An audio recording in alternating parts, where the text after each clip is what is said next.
This week is February 17th, 2026. Welcome back to Selling on Giants. We have a packed one, and the theme underneath almost all of it is this: reliability, infrastructure, and control. Amazon is tightening fulfillment standards. Retail media is invading physical aisles. AI is creeping into checkout, and consumer behavior is normalizing after years of distortion.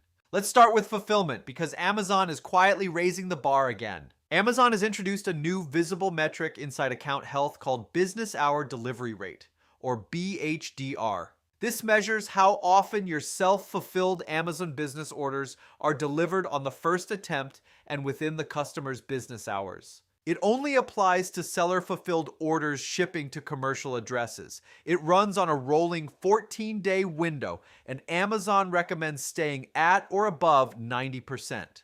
There is no penalty right now if you miss it. That is the key phrase, right now.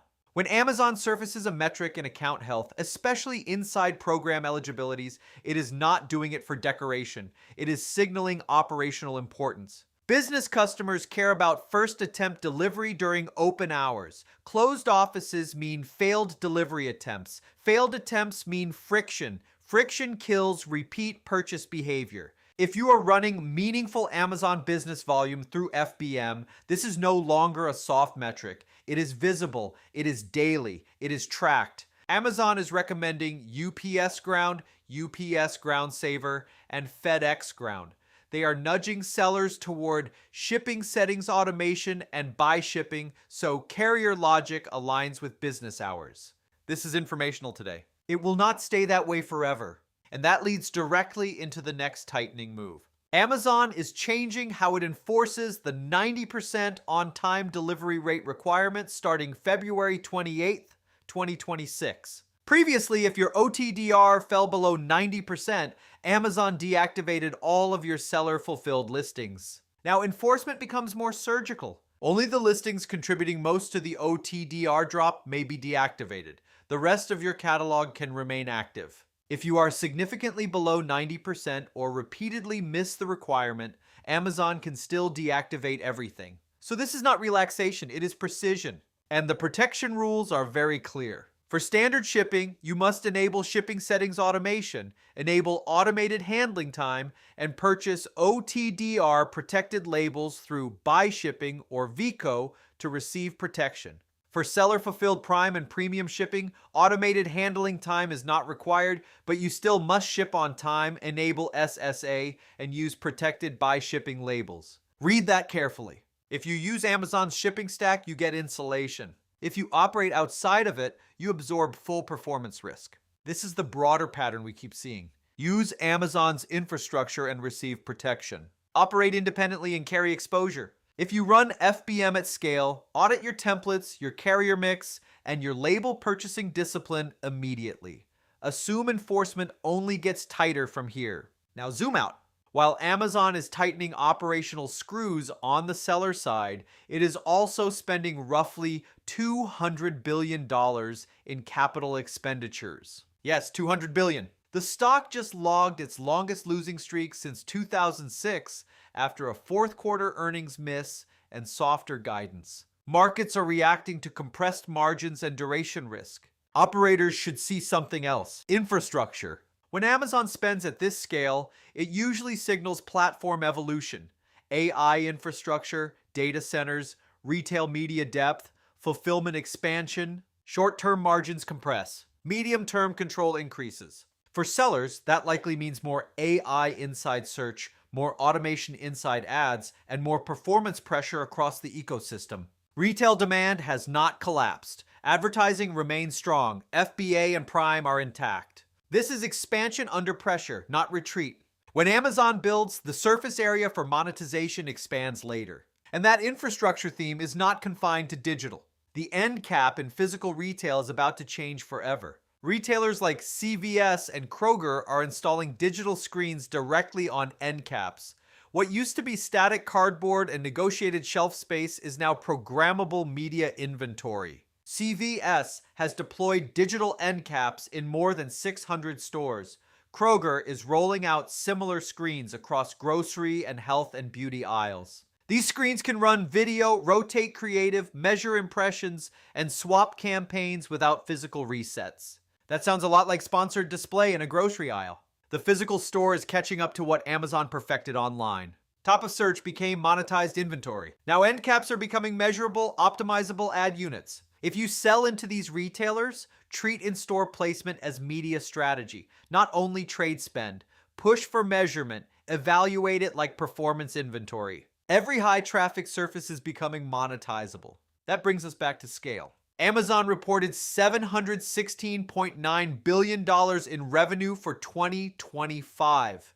If projections hold, it will surpass Walmart in annual revenue for the first time. Symbolically, that is a shift in retail gravity.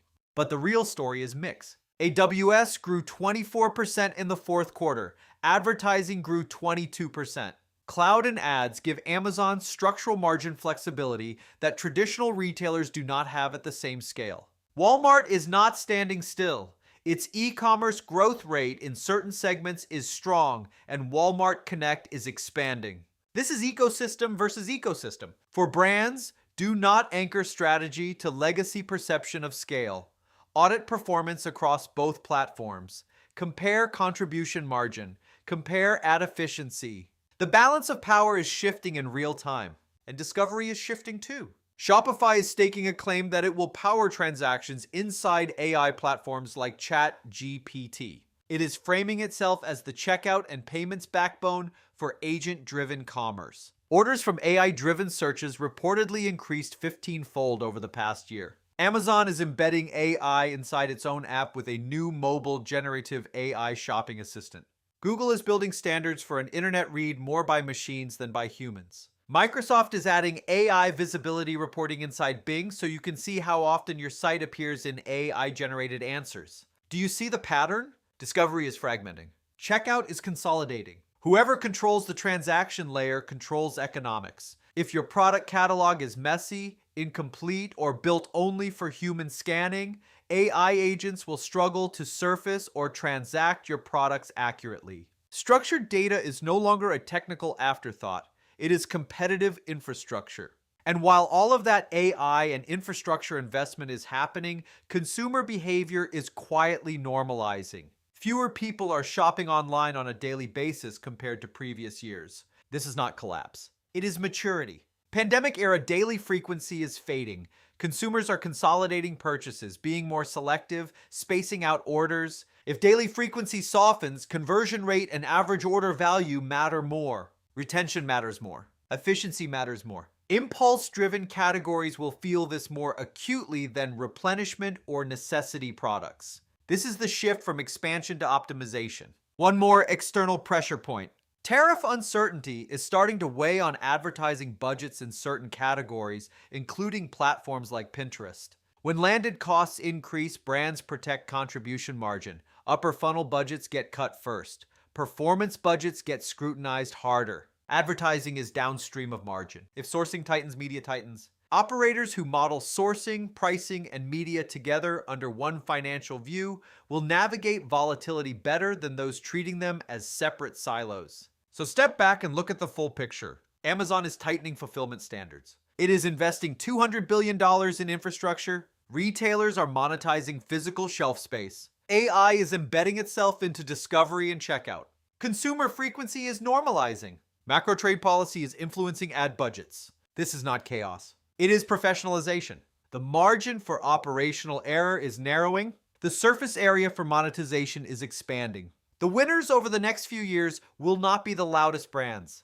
They will be the most disciplined operators. Clean data, clear contribution margin by SKU, carrier logic dialed in, AI-ready catalogs, and a sober view of demand. That is where the edge lives. Appreciate you tuning in this week. If this breakdown helps you see around corners a little faster, make sure you are subscribed and leave a review. It helps more serious operators find the show. I am Mr. Will. This is Selling on Giants, and the infrastructure war is only getting started.